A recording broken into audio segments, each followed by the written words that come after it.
Now, there's no doubt about it that a lot of fans really favor Jon and Dave's work well over anything that J.J. Abrams and Rian Johnson put out there when it comes to the Star Wars franchise in terms of quality and the types of surprises that they were able to provide to the fans. I mean, I think it's safe to say that Luke Skywalker's entrance in Mando Season 2 completely outperformed Luke Skywalker's entrance in The Last Jedi without a doubt, let alone, of course, The Rise of Skywalker. This is Mike Zero. Subscribe if you're new and like this video to see future Star Wars updates. I'm also on Twitter at Mike01. I thank you all so very much for the great and kind support. Now, one thing about Kathleen Kennedy is that she is basically fully invested with the Acolyte and Skeleton Crew, given that those two shows are going to really shift away from George Lucas's vision and having nothing to do with the philosophy of Star Wars. Even though Acolyte has a lot to do with the Sith, Kathleen Kennedy openly stated that it's going to change how you view the Sith, which I think is leaving a lot of fans to be very worried about what Kathleen Kennedy is going to do to the Sith. You know, is she going to make them have like this real good side to them and make them a little bit more favored in the Star Wars franchise as like the good guys?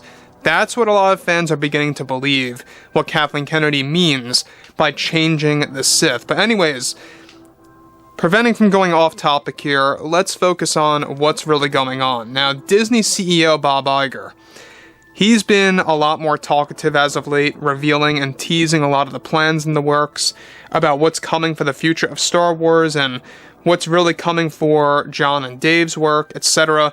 However, what's really all the more intriguing is what Bob Iger had to say about the sequel trilogy and exactly the plans of breaking the sequel trilogy canon.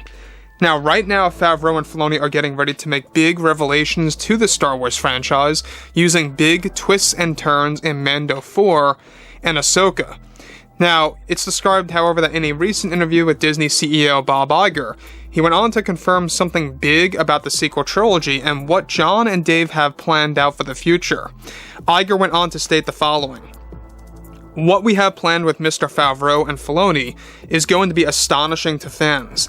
They have a big plan in the works right now that they pitched to us that is going to break the canon in the sequel trilogy movies that we provided years ago, and to give those installments brand new meaning.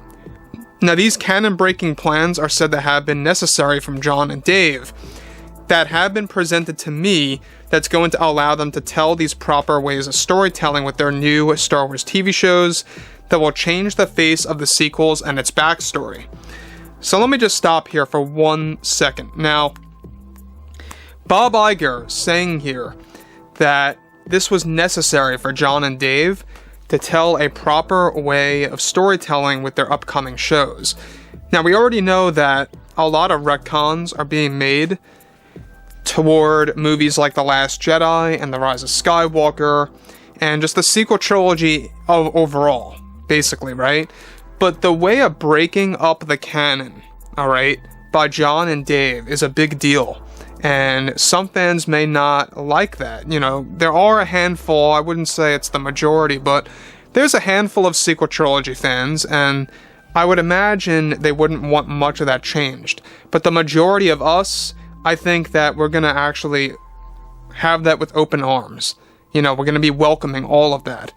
Now, the thing about Jon and Dave is that they're doing this very carefully, very slowly, and figuring out why breaking certain pieces of canon is going to make sense for how the TV shows are going to work in conjunction with other upcoming Star Wars lore, and how that's going to create a big impact on how you perceive the sequel trilogy movies, so to speak. So Bob Iger's putting it out there and confirming that this is a big plan between Jon, Dave, and himself, and exactly what's happening between the sequel movies and the upcoming Star Wars TV shows, and how them coexisting in the canon is going to actually require canon-breaking scenarios by Jon and Dave. And of course, George even. So that's one thing that I think a lot of fans are going to be a little skeptical about when it comes to Whether or not this is going to be necessary or if it's going to fix anything, who knows? You know, at the end of the day, I think it's going to be entertaining regardless about what canon-breaking scenarios are going to actually impact the sequels and how it's going to make us perceive episodes 7 through 9. So moving on. He goes on to state it's something that they are doing very carefully and spending a great deal of time on in order to do it properly and effectively for the community. It's a decision that was very difficult for us to decide on, but we actually locked over the material and saw it, and it was necessary to break the canon apart from the sequels for John and Dave to tell these new tales that we believe are going to make fans ecstatic for what's to come on Disney+. Now, he goes on to say, we ran this all by George, and he gave us the okay almost immediately and is very excited for what we are about to do with all of this. So obviously, George is going to have no problem with this. We all know that he has a lot of problems with the sequels. He's got a lot of issues with, especially The Rise of Skywalker, given that so much deleted footage was just not even unveiled in the final cut. Not even on the Blu-ray or Disney Plus version. And that's why George really has this everlasting grudge with Kathleen Kennedy, and why he also did not appear at the Rise of Skywalker premiere. So anyways, moving on to the next big thing here. Alright, so Bob Iger really putting it out there that the sequel trilogy canon is going to be broken. It's going to have all these retcons in the John and Dave universe, as I like to call it, the Favloni universe, that's what I like to call it.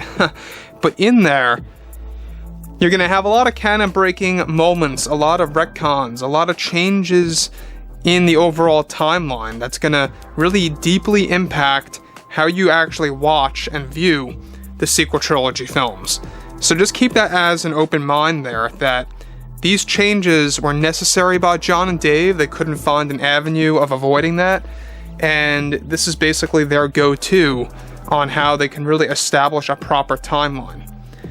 So, obviously, people like Kathleen Kennedy do not approve of this. She's having a lot of problems with John and Dave embracing these canon-breaking moments and these scenarios in which they have to rip apart the canon and start with the new.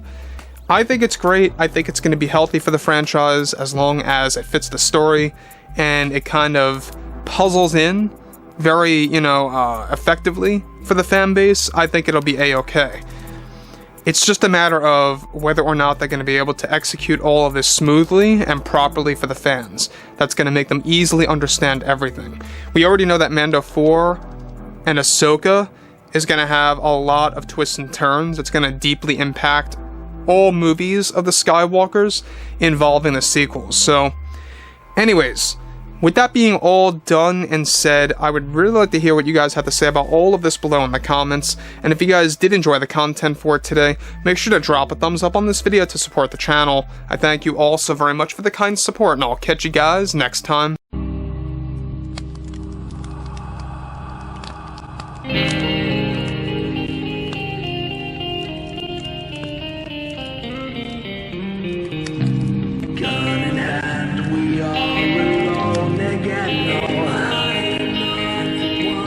From night to moon, we hear them moans again.